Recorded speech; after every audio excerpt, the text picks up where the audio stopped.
We need the pre-show. There it is. We need the pre-show. You're alive now. That's what we need. We need the pre-show on this. I got to be able to do a pre-show recording to see all the friggin' shenanigans that go up leading up to this. Oh my God, the mic. Oh, such a drama queen. What the fuck ever. I gotta show off my froth. There's nobody watching yet though, so we gotta give people a minute to like see that we're actually live. I mean, to actually wake up. Oh, there's 2 people. Look at that. 2 people. Excellent. Woohoo! Hey guys. Okay, I just gotta get on. Hello. Oh my God. Yes. Okay, so there we go. All right. Oh. Whoops. I gotta make sure my notifications are off so that wouldn't want to have any feedback or nothing. I know. Hi guys, just give me a second here. All right. Shenanigans. You figured we'd be pros by now, but oh my God, we're 7 in, and oh my goodness. Not exactly. Okay, now we're ready. Woo! I think. Comments. There we go. Okay. Are we ready? Oh, we lost a couple people in the meantime. I was born ready. I'm just sitting here waiting for the shenanigans to finish. Good morning, humanity. Jeepers. Salute. Salute. I just got to show off my awesome froth here. I hope it's you can. Too light. Too many shenanigan lights. The lights are bright, eh? Maybe I should push them back a little bit. There, that's No, better if I sit back here. Yeah, I think we need to push them back a little bit. It's a bit much. Yeah, I think it's a bit much. I don't need so much brightness on my face. Yeah, that's better. Yeah, we need to put more natural. We need to put tape marks on the tablecloth. Whatever. To show where the center of the light should be. Yeah. And then hope that the tablecloth doesn't move between episodes. Anyway, people who are watching, thank you for being here. I'm Ava. This is Kevin. He's an ass. But I love his ass. I love him. You love my ass? What? He's an ass. Or you love that I am an ass? No. But if anybody wants to say hi in the comments, feel free. And you know what? I'm going to challenge you today because today's a special day. If you are sitting drinking your coffee, I would hope so. Feel free to take a selfie and pop that in the comments. That'd be cool. I'd like to see that. Morning hair and all. Morning hair and all. Look, I didn't do anything with mine. It was like clip day today. Me neither. I don't usually do my hair anyway. Those would be called shenanigans. Natural. It's the way to go, man. I can't be bothered. I was one of those teenagers that was like always doing my hair. Oh my God, the time that I spent in front of a mirror. Oh, if I could have those hours, days, no, weeks, months worth of time being in front of the mirror. I'd back with the 80s hair primping. Oh my God. The what do you call that again when you're doing this? Teasing it. Teasing, getting the bangs up just so, and then they come down this way after, the long bangs, and then having naturally curly hair, pulling with a curling iron to straighten the hair because we didn't have straighteners back then. Oh my God. What I put my hair and my face and my body through. Oh dear. Kevin, did you do such things? Yeah, all the time. When you were growing up? Yeah. It's called number 2 on the buzzer. Done. Myself. I didn't even need a mirror. Good. And then lo and behold, he gets old, grows his hair out. Figure that one out. I don't know. It was with my encouragement, though. Shenanigans. Yeah. As Kevin's mind expanded, his hair lengthened. Picture man going through sight and sound, beyond sight and sound. Yeah. Into the Twilight Zone. Mm-hmm. Yeah. Sometimes feels like we're living in the Twilight Zone, doesn't it? Oh my God. Oh my goodness. The best way through it is coffee and popcorn. And maybe a glass of wine here and there. I was gonna say maybe smoke a joint, like I don't know. What a friggin' puppet show going on. Holy shit. Sometimes it's just you know what? You really can't make any of this up. Like you can't. Because I know normal people will just not have the imagination capacity for it. Oh dear. Normal people. Yeah. But we're never dealing with normal people. What is normal? I don't know. Subjective. It's like light and dark and trauma or not, or I don't know anymore, honestly. I don't know what normal is. That's the new normal. Oh. Egypt. Yeah. Keep talking, Kevin. I gotta see here. It's a flex. So I think last time there was a lot of feedback from our Friday visit, our Friday coffee time. Was there? I think there was. Yeah, there was. On the forgiveness thing. Yeah, it was good. It was a good show, actually. And I think we wanted to just maybe expand on that a little bit because a lot of people are, I want to say, maybe stuck with what to do. Yeah. Challenged. I mean, it's a hot topic. Sorry, guys. I got to share this with my group on Facebook. Otherwise, you got to get the friggin' boulders out of the way so you can work. See your phone. She got 2 rocks over here. Oh, stop. Facebook does not let me share to my group anymore. Can I make a suggestion? What? Put your coffee down for like 2 seconds and pick the phone up. Kevin, I would just be logical. Stop making sense, damn it. Shenanigans. Trying to one-hand it here. Okay, I'll do it real quick, I promise. So carry on, Kevin, with the conversation. Oh, well, I think there was great feedback, actually. Good feedback. And I think people, if you're looking for solutions, I think that's the greatest place to be in, looking for solutions. Seeking. Yeah. It's about, I guess, in the end, just being open to wanting to know how to move forward, I guess, let it go. Yeah. And you're in good company because we've all been there. We're still going through things. Totally. Everybody.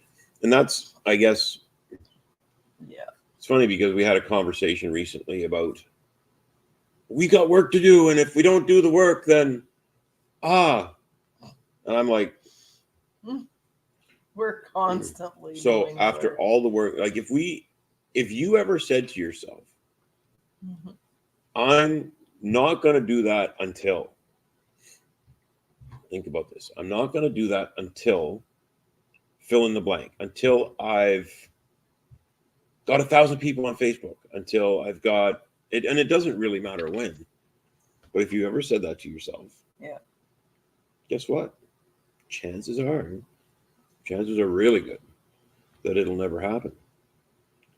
If right? You wait it's like if you're waiting for perfection, right? It's like it's never gonna happen. I have to be perfect before I do fill in the blank. Because trust me when I tell you, whatever you think is perfect, you're gonna get to perfect and then go, it's not good enough. I need this now, and it's got to be that now, and then you're just like, I need 15 lights. I need like a studio set up, and it's like someone who believes that their life is going to change forever when they reach a certain level of income, of wealth or whatever. It's if only. It doesn't work that way. You get to that level, and then it's like, I need more. Got to make more money, damn it! It's like she loves money, as you can tell. No, excuse me.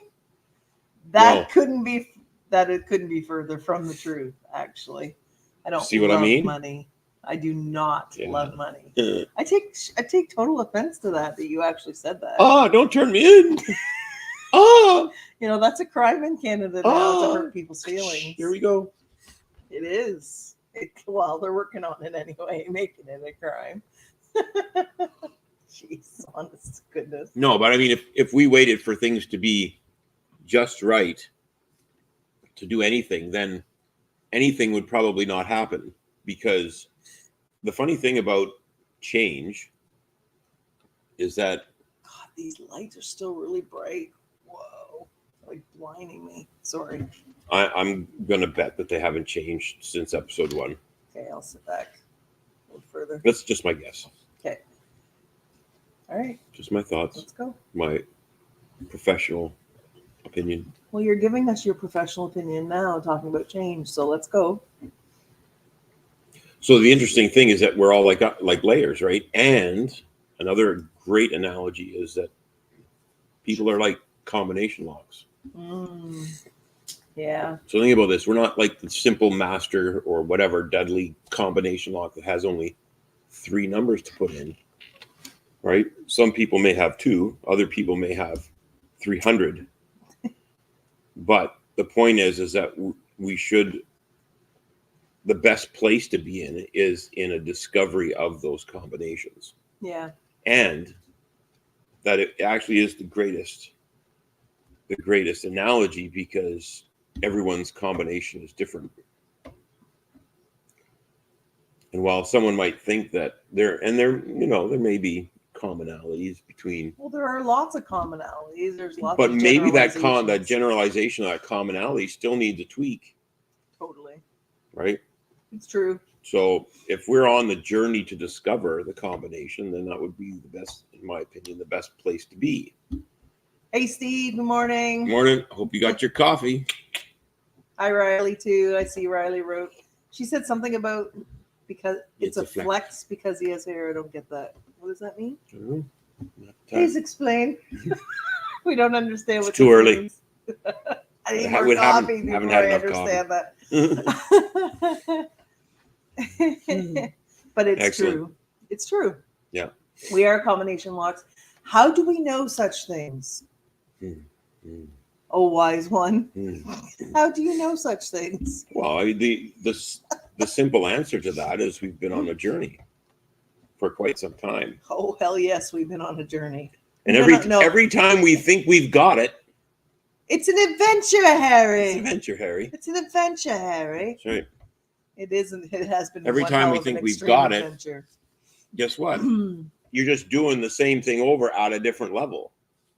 Yes, this is true. So it's like, damn it, didn't I already deal with that? Oh yeah, right. Residue or whatever you want to call it. But there's a little bit of that left over. Yeah. Nice. See, here's what happens, okay? And trust us when we tell you we've experienced all of this personally. Like we've experienced it in ourselves, with each other, in our relationships, and professionally working with people. So, you go back and you do the work on that old trauma or whatever it might be. And then you think it's all done. It's all done. And it can be. That's very possible. And we've seen that happen multiple times. And it's happened to us. Yeah. Like where it's just boom, and it's done. Decision it's done. Like excellent. Yeah. Life changes. Life is good. Carry on. But here's the other thing that can happen. Because our mind is unbelievably powerful and I would say intelligent, for lack of a better word. It's like unbelievably brilliant how our body and mind works. Like it really, really is. I have such an appreciation for it. But it will store memories that it knows you are not ready to handle, to deal with. So it'll take that stick memory. Them over there we'll for just now. Stick it right over there. We'll stick it in the back there. We'll just choose a place for it to plant it, so that usually it'll be where it comes into the body. I will tell you that energetically when that emotion or that experience comes in, wherever it kind of hits you, it'll plant usually in that place. So it'll store there and it'll stay. But the mind locks it away. Lot, Steve, that's a good point. The mind locks it away, right? Yeah. The mind locks it away. Yeah. For a time when it knows that you're now ready to deal with it. Right. So there may be lots of things throughout your process that you end up, letting all these things go. And, you really feel you've gone to a really deep level and you've gone way, way back and dealt with things like, we've even seen things happen where people are dealing with things from like hundreds of lifetimes ago, and we don't judge. We just go, well, that's where you need to go. You go. Don't matter where it comes Doesn't from. matter. But the thing is that, let's just say, I don't know, 5 or 10 years later, it's like something related or seems to be related creeps up into your awareness, and it's like, what the hell? I dealt with that 10 years ago. Why is that there all of a sudden? Well, here's the thing. It's because, see it as a blessing, actually, even though it kind of sucks, but see it as a blessing, because it's your mind saying, hello, it's time. You can let it go now. Now you can understand what's going on because you're ready, you can handle it. And we have a choice. That's encouraging, actually. So I'll dig up a graphic for next week and I'll show you, but we have a choice, because at that moment in time, people can be going along. Yeah. And then they start noticing that something's off, right? Yeah. Something's not quite right. Everything was fine. And then there's this dissonance. Yeah. And when you notice the dissonance, now is the choice time. Yeah. Because you reach a point where you have a choice to deal with it or not. And what happens is that typically our patterns will pull us back to the beginning because we want things to be familiar. There's a family therapist. Her name is... Wow, he's going right into it. What the heck was her name? Virginia Satir. Virginia Satir, yeah. Very successful. And she had a quote, and it's that even stronger than the fight for survival is the fight to keep things familiar. So I want you to take that quote, take the quote, and attach it to what you have seen or experienced, either outside yourself or within yourself, in the last 4 years. Yeah. Because this is the patterns that this is what humans will do, right? Is we acknowledge patterns as well in our environment and in our experience, right? So something that seems familiar, right, that feels familiar, we gravitate to, don't we? Yeah, of course. Even stronger than the fight for survival is the fight to keep things familiar. And that can be perfectly fine, that you're searching for those familiar things. So if you don't want to deal with what's there, it could also be a problem. You will always go back to the familiar. Yeah. Because you want your life to go back to normal, right? Yeah. This is how... Let's get back to normal. We're going to do this and then we're going to get back to normal. Yeah. Really? I would also say too, though, that this is also how it kind of explains the patterns of staying in abusive relationships and things like that, right? And that one is a multi-layered. Yeah. Multi-layered thing. But it's familiar, right? It's familiar to our neurology. Like, we're used to this. This is like, it doesn't matter that we hate it, right? Or that we don't want to be in it, but... Because even stronger than the fight for survival. Yeah. We'll stick with what's familiar. So at that moment of time, you can choose to deal with it or not. If you deal with it, right, you might end up going up here, right?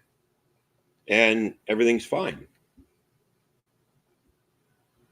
And then it starts again. The whole cycle starts again. But it's at a different level. Yeah.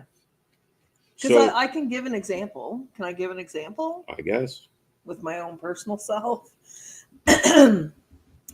I mentioned on the other day, I think it was on just the last episode, where we talked about how, where I recognized that I did all this work around being in the womb of a 13-year-old, okay? A terrified, angry, self-hating, fill in the blank with your adjectives that you can just imagine, but 13-year-old girl.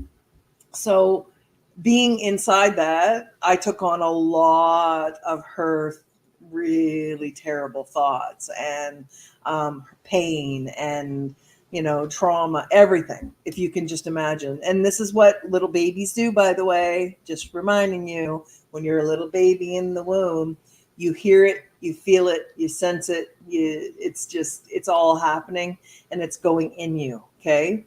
So anyway, definitely that affected me negatively in my life. There's no question about it. And we've done lots of work around it, right? We have gone back to the womb several times.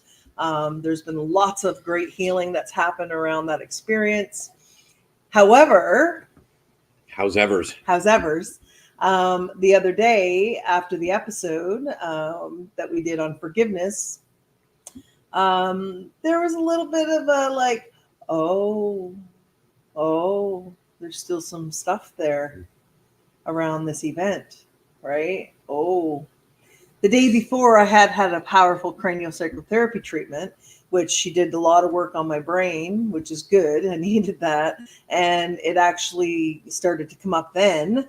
But then the next day we did the episode on forgiveness. And then, then there was some communication with a family member, and it was like, oh, damn.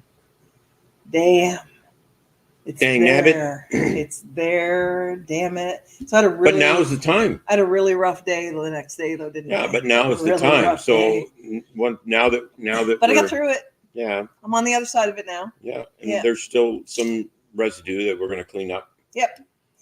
Going back to that womb again, I guess. Yeah. Quite likely, or maybe beyond. Maybe beyond, which actually brings us to an extremely important. Oh, but just let me finish my thought. Sorry. Just a second.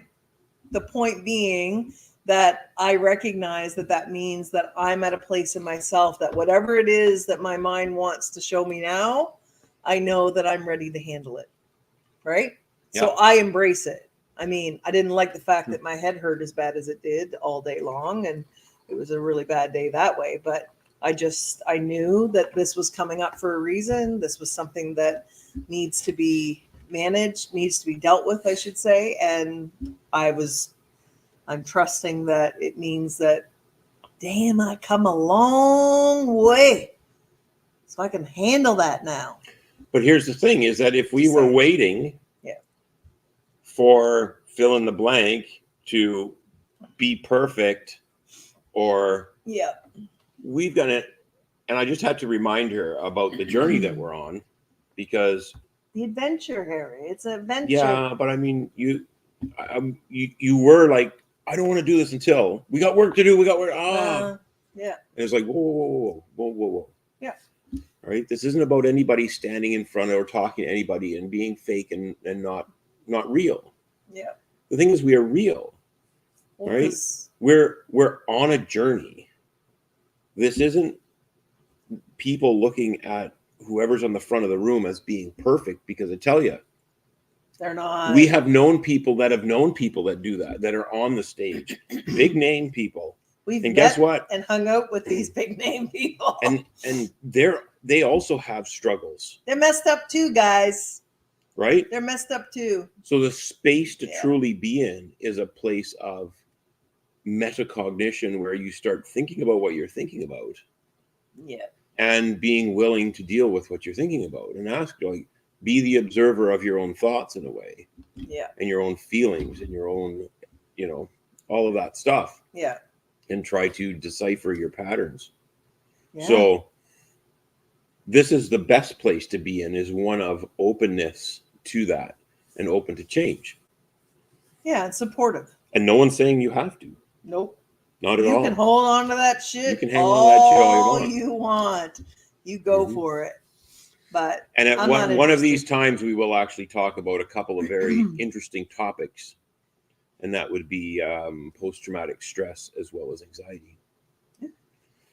Yeah, we will chat about those, because I think I've experienced both of them. Well, we've got a different perspective on those. We do, definitely. Right, and we're not going to go there today, but no. Just so you know, though, they are not a disorder. They're not a dis-ease. I will tell you that. Okay, so we'll get into that discussion sometime else. But anywho, when you're on a path of change, one of the things that we have come to understand is that it's critically important to discover the root cause of what you're experiencing. Yeah. Without understanding the root cause, because join me in a little bit of a visualization for a minute, and that is if there could be a point in your soul's journey that you never ever experienced an emotion before. What? Never. Think about that for a second. But we're emotional beings. Right, but let's just say there was a beginning. Okay, what if there was a beginning? What if? There could be a time, right? There could be a time when you had never experienced, say, anger or sadness or fear or anything like that, right? It's time to discover what that is, because when you make a change around your understanding of that root cause, yeah, science is now proven with quantum physics and metaphysics and all of these other, I want to say, topics within science, shall I say? yes. It's probably the best thing to say, I guess. Yeah. I don't know. They're not fringe science Not, or anything this at is like, all. this is happening, like folks. really happening. But when you make the change at that level, yeah. Think about this in terms of a decision. Okay, this is the best way to think about this. When you make a decision,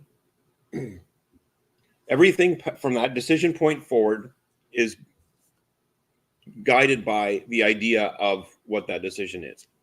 Okay? Yep. So, what happened before the decision? You didn't have that decision. You didn't have any of the behaviors that went after the decision because you're pre-decision. Yeah. Right? You're operating on different decisions. Different decisions. Yeah.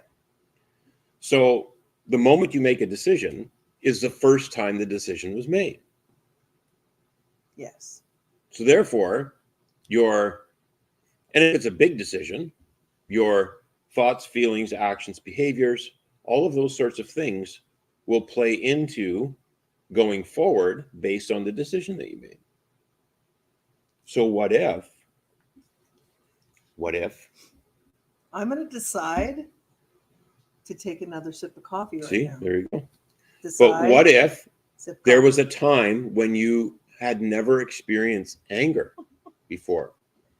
Or can you imagine? Oh, again. Can you imagine what it might, like, people have anger triggers and things like that. And it's like, an anger trigger. I used to have anger triggers. Holy fuck, did I have anger triggers? And they were hair triggers. Right? And we're not going to get into details. No need. Because there's no need to. No. But now that's gone. It is. It's liberating, isn't it? It's amazing. It's truly amazing. And without experiencing that, you don't know, because you want the familiar, right? Yeah. And what was always familiar for Kevin, right, is to just get angry. Yeah. Right? That was his familiar So emotion. what if there was a time, and what if, this is a what if question, what if there was a time Kevin loves his what if questions. When you had never experienced anger before? What if? That'd be cool. What would life be like before that? Mm-hmm.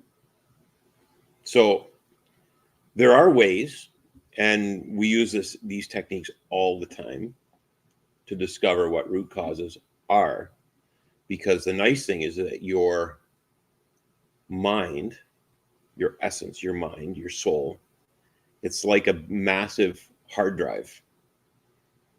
And whether you're aware of it or not, it's recorded everything. Everything from all time and beyond. Because let's face it, consciously, am I going to remember being in the womb? Consciously, am I going to be able to go, oh yeah, I remember when I was 6 months in 2 days. In 2 days in the womb and this thing happened? No. But if you actually allow yourself to go and let your unconscious mind take you there, then yes, because that's where the memories are actually stored, right? You got to tap into that. And it's through the right questions that you can discover that. So this is some of the stuff that we do that we actually love to do. We do. We do love doing it. because it's super powerful. Now, the neat thing is that once we're all doing the best we can with what we have, right? That's the forgiveness piece. We are. We are. And when you go back to the root cause of something, guess what? Back then at that root cause, you're still only doing the best you can with what you have. Yeah. Still. Wherever that is. Yeah. And when we go there from now, we're taking a different set of resources and perspectives with us. That's right. So now we're back in that root cause, and we're able to look at things from a completely different angle. Yeah. And the other neat thing about root cause work is that with the proper dialogue, you can actually learn stuff from that first event. Yeah, and the cool Right, thing the root too, cause. and this is just sort of the ripple effect of having gone back to the beginning, is that everything from that moment forward changes. It's like you're rewriting your history, honestly. It really is. And you come back a different person. That's just inevitable. That happens every single time. I mean, I remember even when I was doing strictly craniosacral therapy with people, somatic emotional release, people, and massage therapy, because I originally was a registered massage therapist, right, back in the day. But I remember when people back would in the day. Yeah, when people would look at me because they would want to know, like, how many treatments am I going to need? How often should I come? Blah, blah, blah, blah, fill in the blank, very left brain technical, like, and I would just look at people and go, well, I can't really tell you that, because every time I put my hands on your body, it's a different body. And they just kind of look at me, and I'm like, because that's how the changes happen, right? When you make these profound changes, right, in the body and mind, you just can't help but become something or someone different, right? So, next time you come, I'm starting all over again with a new body, because you're in a different place. Like Kevin said, you're at a higher level of your awareness, or you let all that stuff go. So you're at that next layer, if you will. Right. So that's the way I always operated as a mind body practitioner anyway. But so I'll give you an example, a personal example. You're going to get personal? Of anger. So back in 2011, before we experienced some of these tools that we now have, Mom and I used to fight. We each had anger triggers, and we knew how to push them and pull them. Big time. And it was disturbing. Dramatic, shall I say. Dramatic to the outside looking in, for sure. Dramatic. Yeah. Anyway, I won't get into violent or anything. I won't get into like specific details, but it was extreme. Like that. No. It was extremely loud on occasion. Yes. But anyway, so 2011, we decided to go to Las Vegas to experience this training. During the training, one of the exercises was to deal with 5 major emotions. And these are like umbrella emotions. That's what I like to use an analogy, umbrella. Because you have anger, and you have sadness, fear, hurt, and guilt. Those are big ones. Those are pretty big ones. But the neat thing is that anger encompasses everything, from just a mild, damn, I stubbed my toe. Mild annoyance to like, I'm going to kill somebody, right? Yeah. So that's anger. Yeah. Definitely. So we had the chance to do this and go through all of this. So we did that.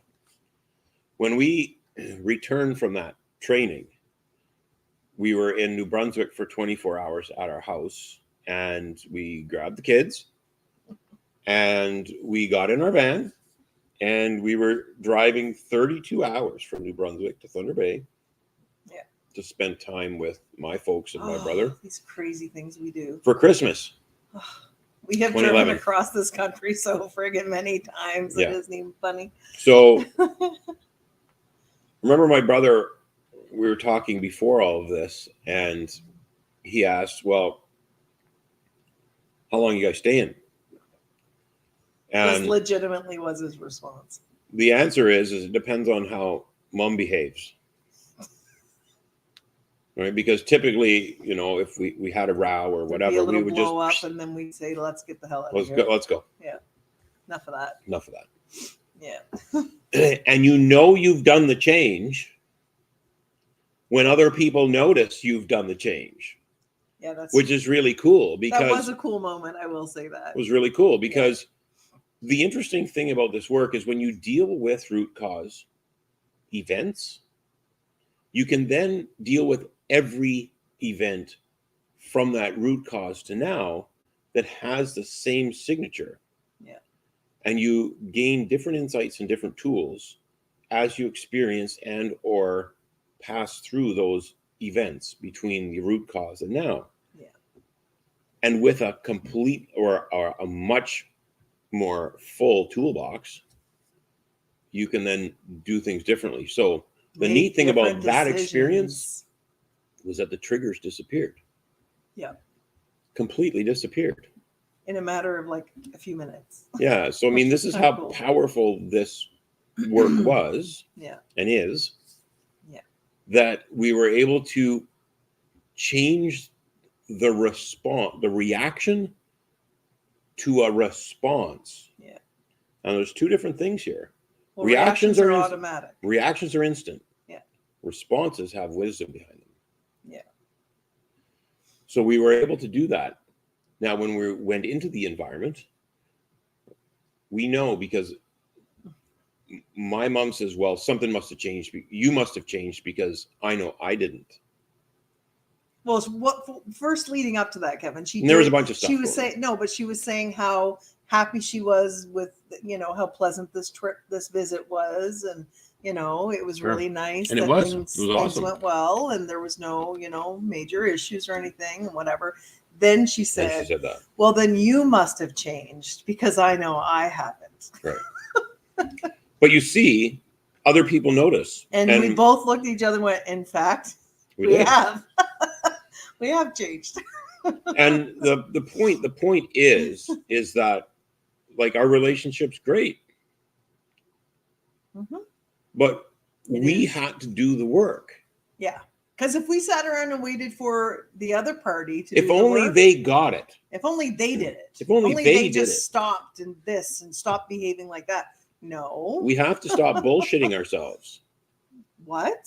We bullshit ourselves? We got to stop bullshitting ourselves and say, you know what, maybe it's like they said, you want to see the solution, go look in the mirror, right? Yeah. So no one's going to do the work for you. Yeah. So nobody.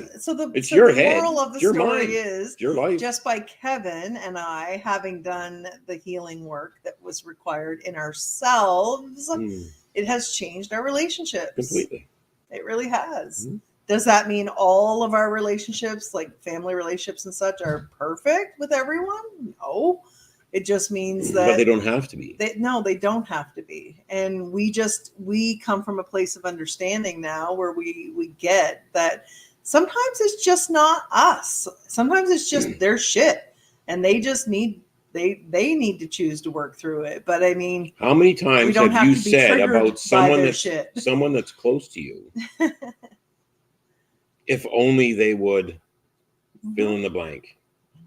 Yeah. Because we all know what's good for other people. All the time. Do we not? Well, we think we do.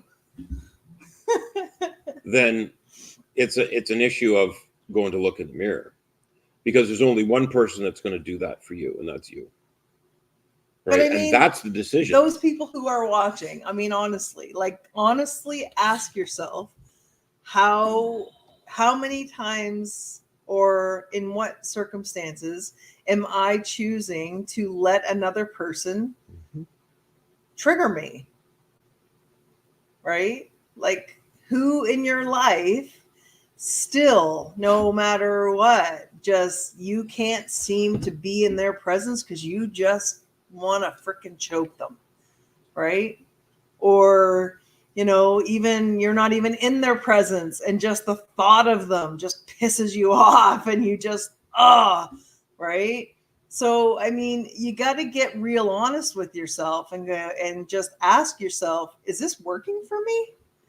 Like, Also, how is this benefiting me? Here's another concept. Feeling the way that I do about this person, even though they're not even in my presence, and I'm sitting here stewing about it. Like, is this really working for me? So you're bringing up cause and effect, the idea of cause and effect.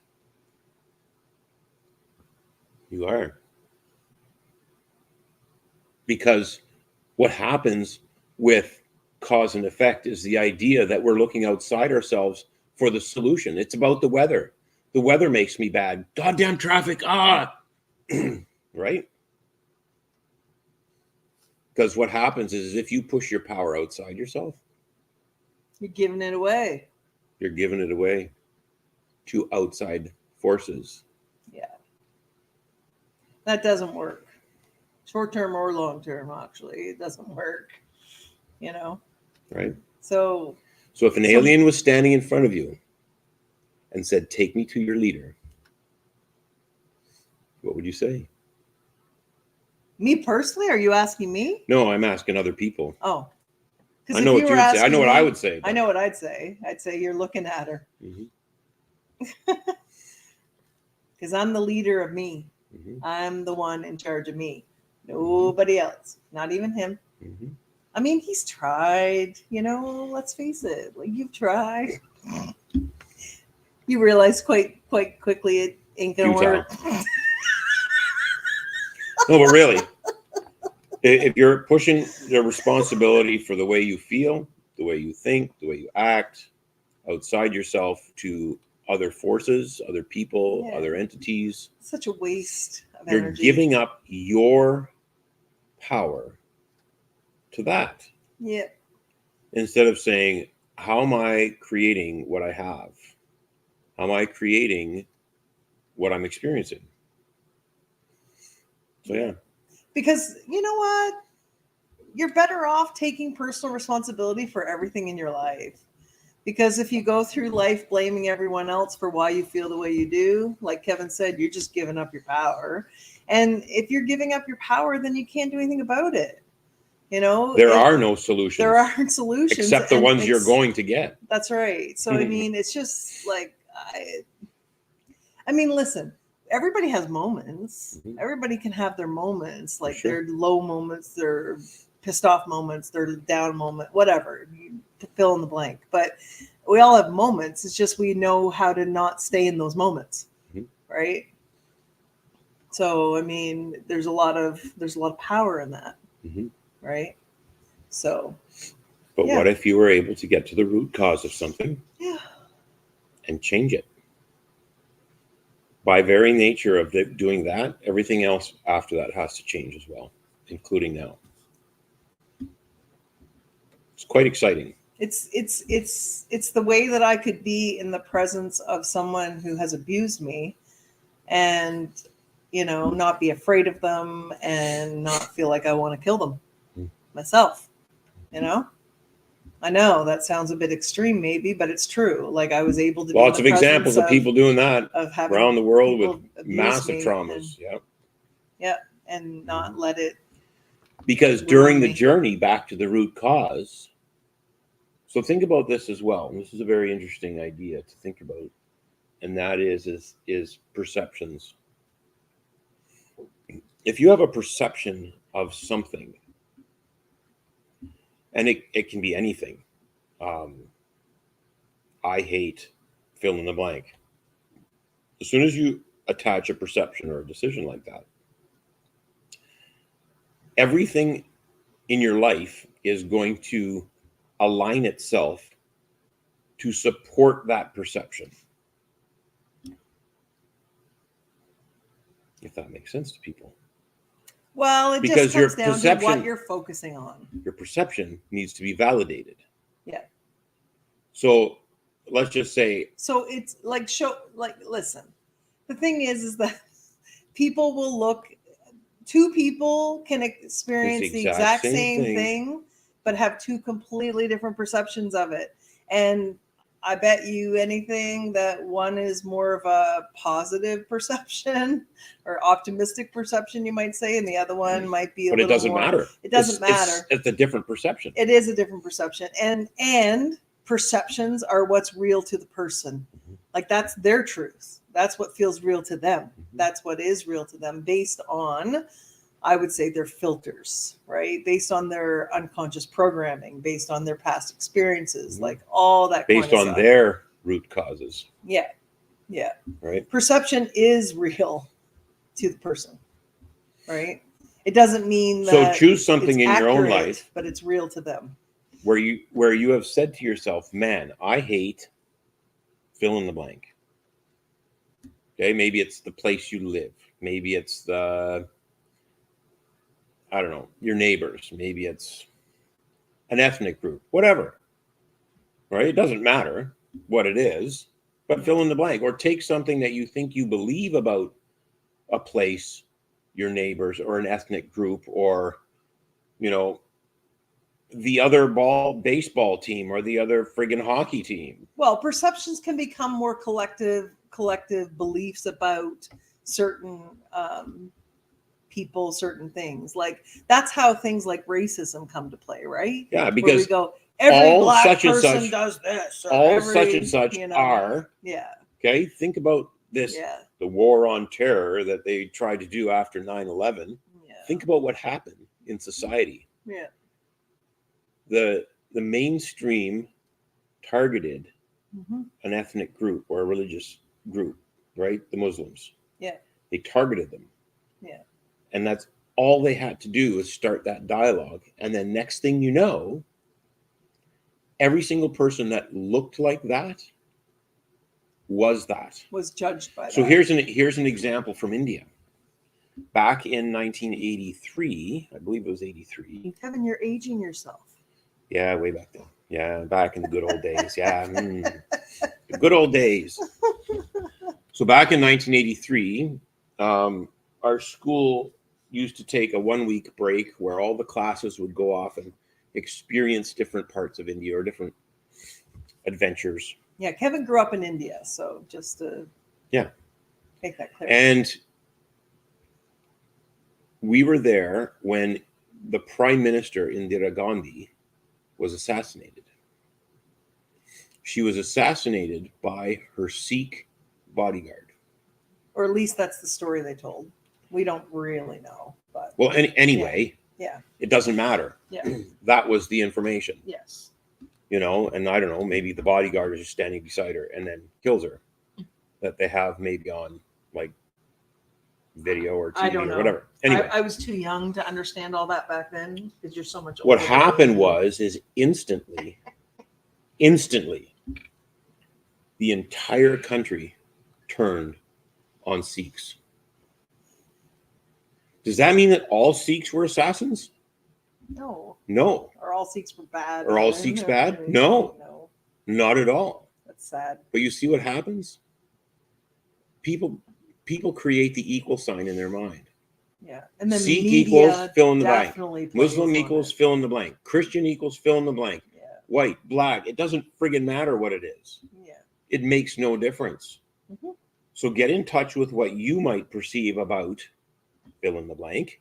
We've all been We've all done guilty it. of it. We've all 100%. Yeah.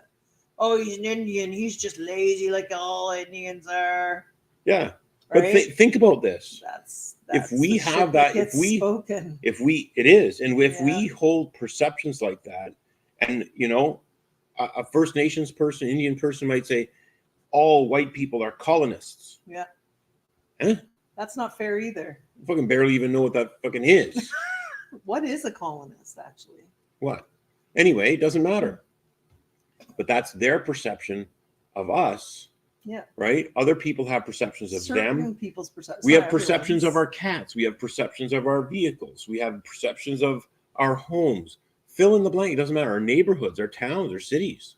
Mm-hmm. All of these things. But the thing is that when you don't understand that you're even holding those perceptions, right? Those unconscious beliefs, mm-hmm. right? Because perceptions become your beliefs, right? So if you're holding these unconscious beliefs about, like Kevin just mentioned, any number of types of things or people or whatever, groups, that is going to guide your so think about this feelings about them. It's going to guide your behavior towards them. Will it's going to guide all of fine-tune. That. Yeah. This will fine-tune your experience in those environments. Yeah, it totally So does. if you believe all such and such are thieves, and here's the here's the best analogy, because I have to bring this down into sort of bite-sized chunks. But what happens is your mind will fine tune and be hyper aware of events, circumstances, people, places, things, everything that's going to support your perception of that. That means that's where your mind's going to be focused on So, those things. It's going to find who them. here's ever thought to buy a new car and has seen a car? You've seen something, you really, really like it, and oh my goodness, this is like the thing for me. So you buy the car. Within the first week of driving that car around, guess what you're seeing? Mm-hmm. All the other same cars as what you have on the road. All right. So, and it's just because your mind's more aware of it, right? It doesn't mean that there are all of a sudden more cars that look like yours. That never changed. No, it's just you your and that mind car is changed. attuned to it, right? That's all. That's all it is. So imagine winning a trip to, and I'm going to say India because I like it. I would love to win a trip to India. However, that would be awesome. Let's just say you've never been there, and everything you've ever been told about India and Indians is, oh, they're so dirty. And you don't know, right? You just don't know, it's because so crowded there. Oh my God. No, but terrible. you never know. You don't know, right? Say you're just living in your little bubble in North America and your neighborhood. Oh, so the person has no concept. So there's no perception whatsoever. So it's like, oh, okay, well, just foreign land. I won this trip over there, and I don't know anything about it. So you just happen to be down at the corner store. I don't know if I'm stereotyping right now. The corner store, and you meet Raju.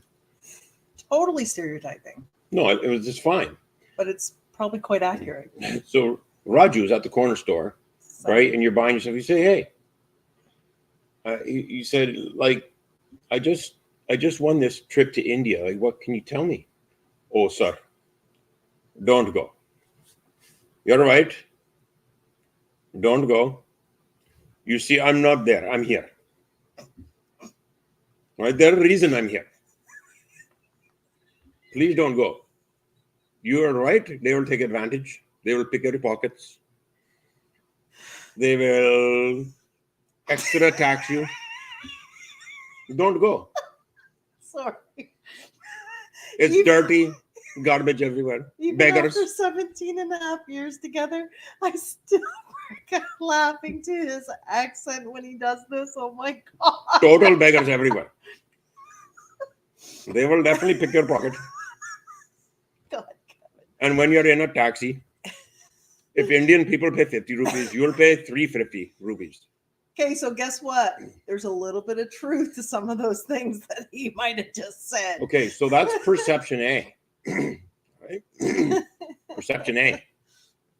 So then you're like, holy shit, maybe I should sell the trip and just see if someone else wants to go. Or maybe I just should have taken the cash and just say, fuck it. Right? But then you go through life or whatever, and a couple weeks later, you run into someone like me. And someone like me, and oh yeah, awesome! You won a trip to India. That's freaking great. Like that's something everyone should experience. Absolutely, 100%. Well, what can you tell me about it? Well, let's say India is like life in the raw, and it's life in the raw for everyone that lives there, and it's in your face 24/7. Everyone's trying to survive. Everybody's trying to get ahead. When you go there as a white person, they think, obviously, you're in their country and you're white. Clearly, you've got money to afford to come here, right? So would they take an opportunity to make an extra 200 or 300 rupees? I'm going to take an opportunity right now. So you tell your story and I'll be right back. All right. So, of course, they're going to do that. Yeah. Has India got stuff going on? Sure. Right? Is there garbage? Is there beggars? Is there all of that sort of thing? There are where you wouldn't want to go. But I'll tell you this. I say, having grown up there and lived in that society for a lot of years, I can also show you the most beautiful people, the kindest people, the most generous people, and on top of that, I can show you the most pristine, beautiful places on this planet. So then you're like, oh, okay. So ask yourself this. Ask yourself, if you decide to do the trip and you do the trip with perception A, what will your experience be of that? Most likely, you will be now hyper aware and fine tuned into perception A to support that perception A. Then you're going to get back and you're going to go and see Raju at the store and say, oh my God, you were right. Holy shit. You know, and you're going to tell your stories. And Raju say, I told you. Right? I friggin' told you. What do you expect? If you go with perception B, which is a completely different perception, what do you think you're going to find? I can tell you I what can I show had you. I could show you places in India that we were privileged to be at. Okay? Yeah. Because we're open to the experience. We stood on the side of the bank of a river with rock carvings. So you told them that we took the kids and went? We took the kids in 2012, 13. We stood on the side of a river in the jungle. Had an archaeological... In the middle of like nowhere. In the middle of Goa. Where the rock carvings on this plate of rock were estimated to be 15 to 20,000 years old. And we were standing there looking at it. Right? So if I had thought of perception A, I never would have seen any of that shit. Would have been too scared to go. Would have been too scared to go anywhere because everyone's trying to pick your pocket, right, and take advantage of you. Kill you. Ugh. Right? So when you stop and think about it, though, let's face it, like we really were taking a risk, sure, okay, because somebody had just told us about this place. This was not a place you could find on any trip planning site. There was no information on this whatsoever. It's an hour and a half drive on this road. Yeah, and it was a back. No, it was like back jungle, like it's jungle. We're in the jungle. We were driving in this road, and like the longer you drove into the jungle, it was like where the hell are we going? And so the only way we knew about this place is because we got to tell the story. The only way we knew about this place is because we met this man from Mumbai who was living in Goa at the beach, doing his trading there, I think, or whatever he was doing, and working remotely.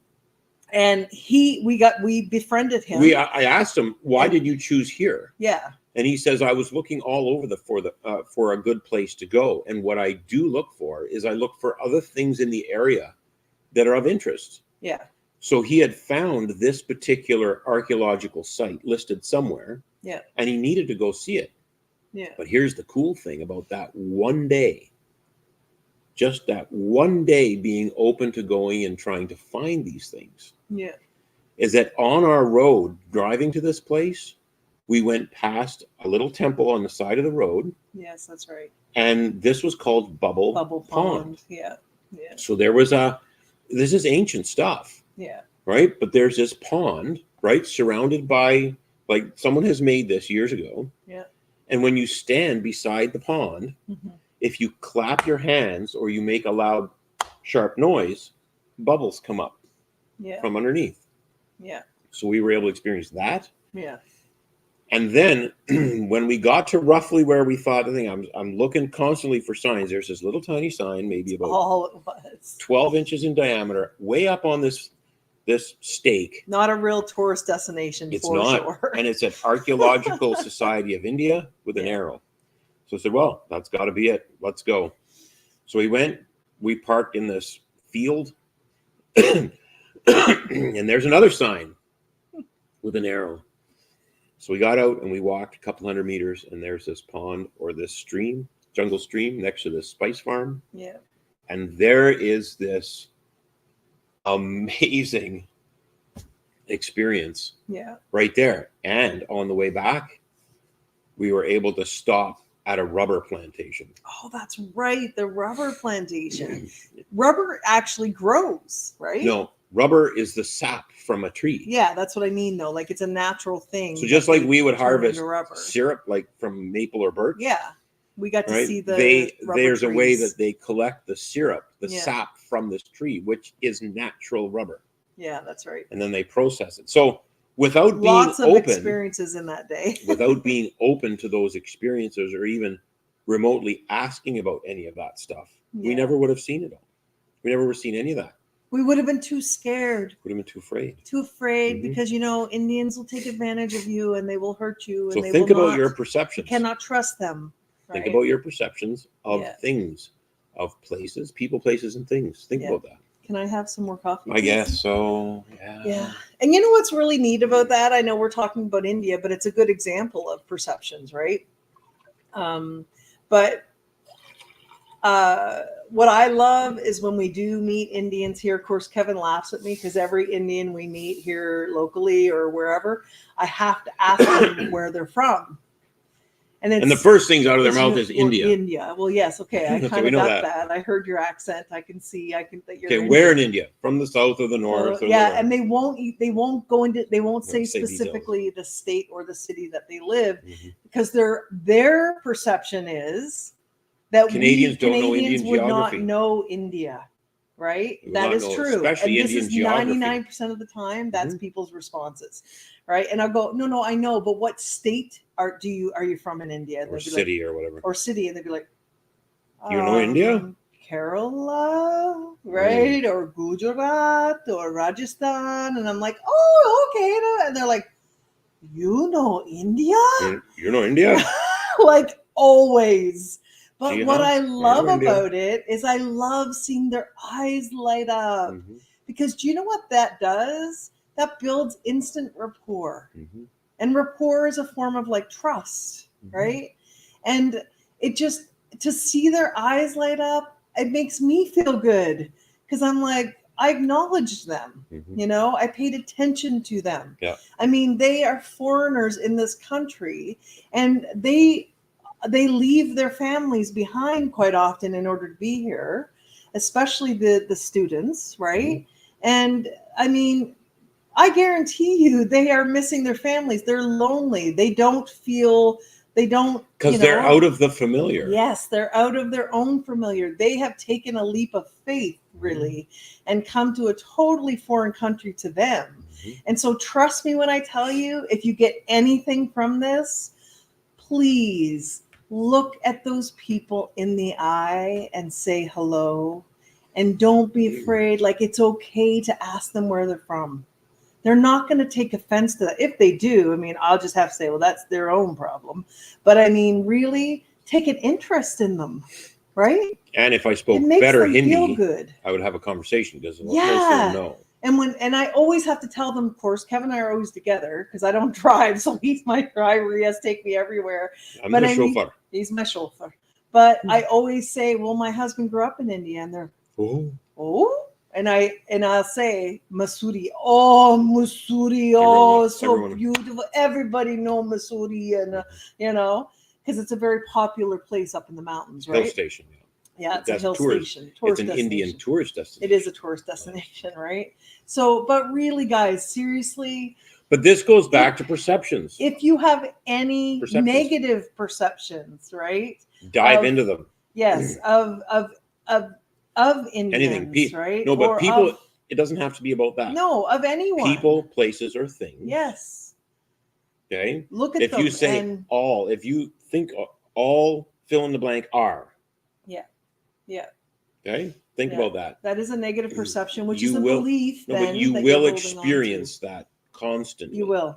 You will see the worst of a person simply because of a belief, and it may not be anywhere near the way you're perceiving. It's probably not even your belief that you've picked up along the journey. No. What? But even, are you saying we take on other people's beliefs? Oh, hell yes, we do. That's another conversation altogether. Yeah. 95% of them aren't even yours. No. they were taught to us, right? Mm-hmm. That's what programming is, right? When we grow up. So, Mm-hmm. but anyway, yeah. Sorry, I interrupted you. Carry on. No, but it comes down to perception. Mm-hmm. And it comes down to there's a root cause of where that perception came from. Always. Yeah. It might surprise you, actually, if you were to delve into it, where that actually started. It may. And it could be something as simple and as foolish as I watched a movie one time where the bad guys were fill in the blank. Whatever, were Indians. Okay, so here's an or example. were Muslims. I don't know. Here's an example of our trainers and one of the experiences that they had working with a fellow. So this fellow was very successful, and he obviously had some stuff he wanted to deal with, but he came to see the people that we learned from. You already told the story. Did I? Yeah, the money story. Yeah, you did. Not on this. Yeah, you did, actually. Did I? Yeah. Well, it's new people, though, so go ahead. But it's worthwhile repeating because it's an example of exactly what we're talking about. Yeah. Beliefs. Beliefs.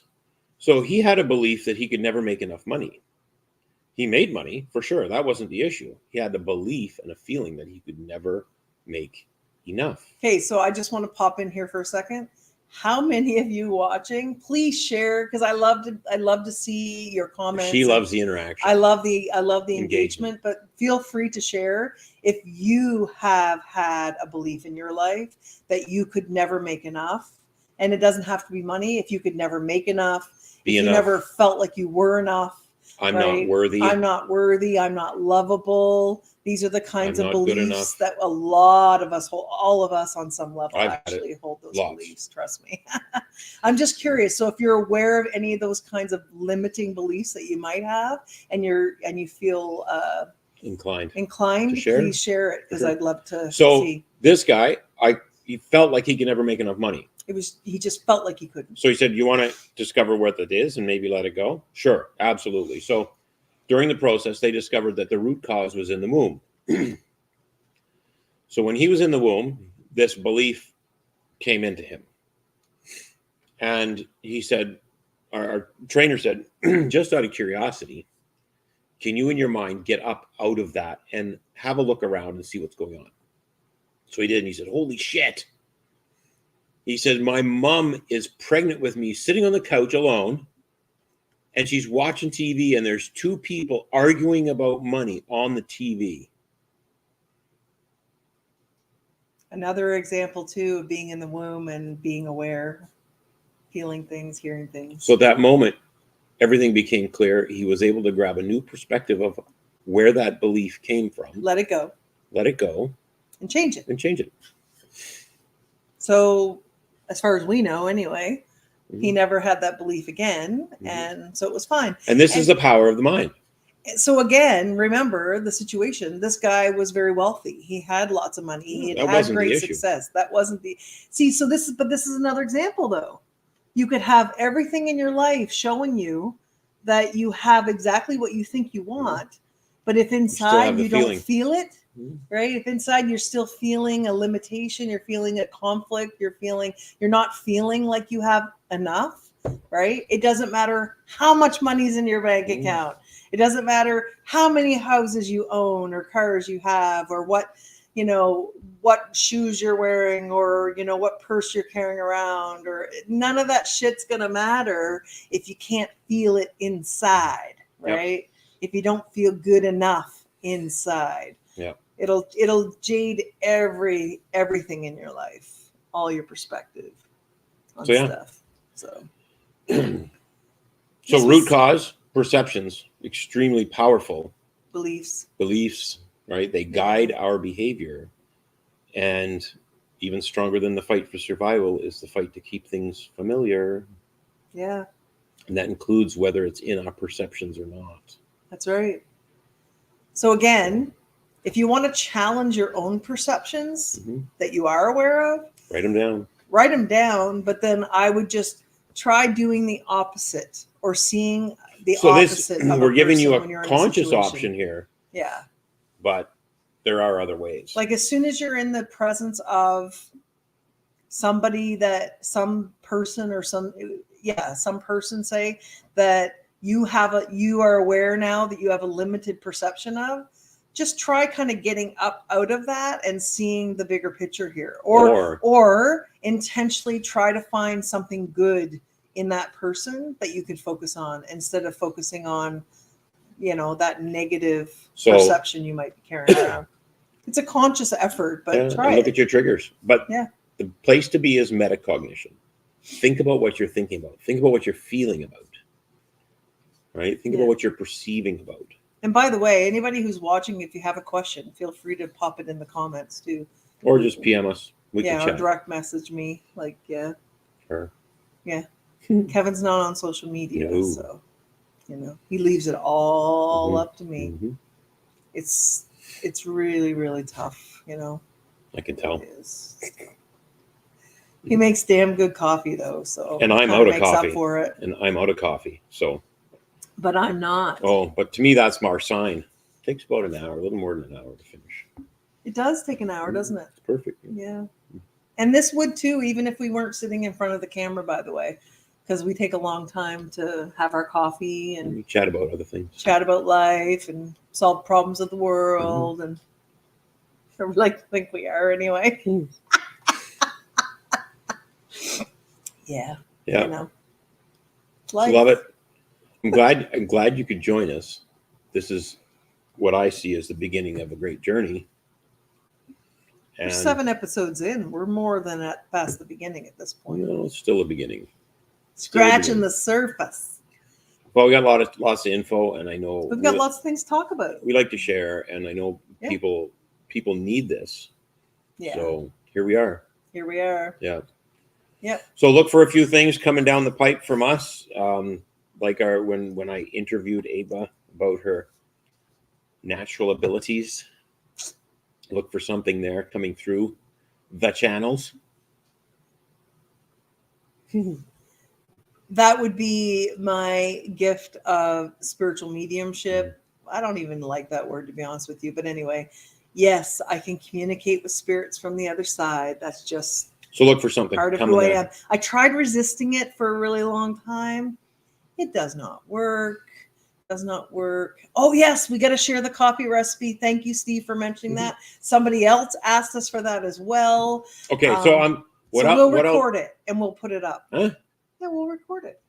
I'm going to record you making coffee. It's a process. Oh my goodness. Like, he's got it down pat, obviously, because he's honed it and perfected it and worked hard to develop this blended coffee. Well, because it's about proportion in the end, right? Yeah. It's about proportion because this is how much coffee we make. But it's also about, hi, Shelly. Good morning to you too. It's also about the coffee. It is about the coffee. And the love. Stop. It's not just the ingredients. Here's what I've discovered about watching Kevin make this coffee for so many years. He has developed a feel for it.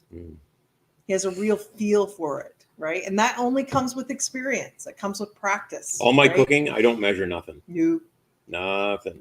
Teaspoons and stuff like who does that? Indian food. I love cooking Indian food. I love Indian food, and I'll make it. And and it's delicious. I don't measure anything. Nothing. All by feel. Yeah. Yep. And you're right. That's true, Shelley. It's all about the love that is put into it. And that's true because you can feel that. You can. Because we've had good coffee elsewhere. I mean, there's some good coffees out there, and not Starbucks, but there's some good coffees out there. And, when they're made with love, right? That's what matters. Mm-hmm. It's true. Because even when we were in Mexico, we enjoyed our coffee at our friend's cafe, Coffee Lovers, because of the atmosphere, because of the care and love that he was serving that coffee to us with. And we could feel that, right? So it created a whole feeling around it, right? So, Kevin, come make me coffee. Come and visit. So I will record the process tomorrow and then you guys can have it. It's about proportion too. So what I make for proportion is what we have here. Yeah. But you will need a blender. You will need a blender. You will need a blender. Yeah. And you will need some really good coffee. Kevin loves his ethical bean coffee. Well, see, I like does. coffee that's strong He does. in Super flavor. strong. Yeah. There's a big difference. It's not about the caffeine, it's about the flavor of the coffee. Well, I thought that the darker the coffee, actually, the less caffeine there was anyway. Right, but it's about flavor. Yeah. And some people make coffee with light or medium roast, and when you hold up the French press, you can literally see right through it, which is like, no, that's a fucking no-no. Yeah. You should not be able to see through your pot of coffee. There's something desperately wrong with that scenario. Anyway, we'll do it tomorrow. Yeah. Yeah, I'll record Kevin making the coffee for sure. Yeah. Now, I can't guarantee that you're going to feel the love in your coffee the same way, but you know what? You can intentionally send love into your coffee when you make it. And we're working on something else that we're going to share with you when it's ready.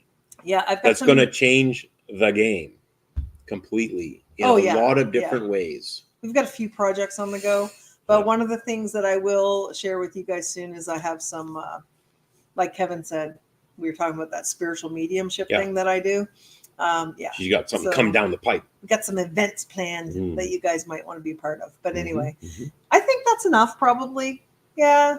We've talked for like an hour. 15 minutes. Khatam ho gaya.